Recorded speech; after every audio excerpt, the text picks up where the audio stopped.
And joining us now with more on Prime Minister Netanyahu's visit to the United States this week is former Israeli ambassador and congressional affairs liaison at the Israeli embassy in D.C., Yoram Ettinger. Thank you so much for joining us. Thank you. So the Prime Minister is flying to Washington, where he'll address Congress and have the long-awaited meeting with President Biden. What is the main purpose of this visit? Why now? I hope that the Prime Minister considers that visit and his delivery in front of both chambers of Congress as an opportunity, unique opportunity, to lay out the Israeli case in front of the American people and their representatives in the House and in the Senate, highlighting the fact that Israel fighting the Houthis, Hamas and Hezbollah is in fact also America's own war, Western democracies' own war against a mutual threat, the threat of Islamic terrorism, which is committed to bring the so-called infidel West to submission.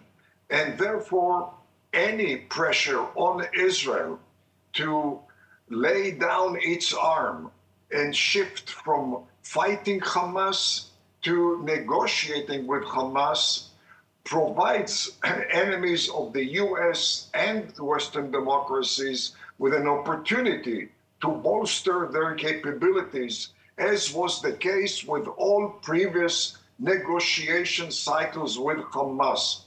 If the US wants to rid itself of the wrath of Islamic terrorism, one of the steps is to obliterate Hamas and extend any assistance possible to Israel, which is in effect the first yard line of defense of Western democracies. And by the way, the same applies to the pressure on Israel to establish a Palestinian state on the mountains of Judea and Samaria. So a very important message to Congress. And I want to also discuss Biden's meeting with Netanyahu. It's no secret that Netanyahu and Biden have had a rocky relationship. Add to this the reports from the U.S. that Biden may withdraw from the presidential race after the visit. So how do you think this meeting will play out? Do you think it will be an attempt to show a united front, a reconciliation perhaps? Or could Biden take this opportunity to perhaps deride the prime minister? Well, it's an opportunity for the U.S. to reassess its policy towards Iran, towards Islamic terrorism, as well as towards Israel.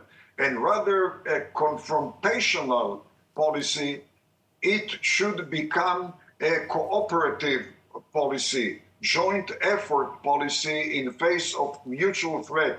This is not an issue of personal relations. This is an issue of the Middle East reality versus alternate reality, an alternate reality developed by the State Department, which is at odds with Middle East reality, deluding itself that pandering, appeasing the Ayatollahs of Iran could somehow induce the Ayatollahs to become good faith negotiators, accept peaceful coexistence with the Arab Sunni neighbors of Iran, and abandon their 1,400-year-old fanatic vision of bringing the great American Satan to submission. All right, well, Ambassador Yoram Ettinger, thank you so much for speaking with us today.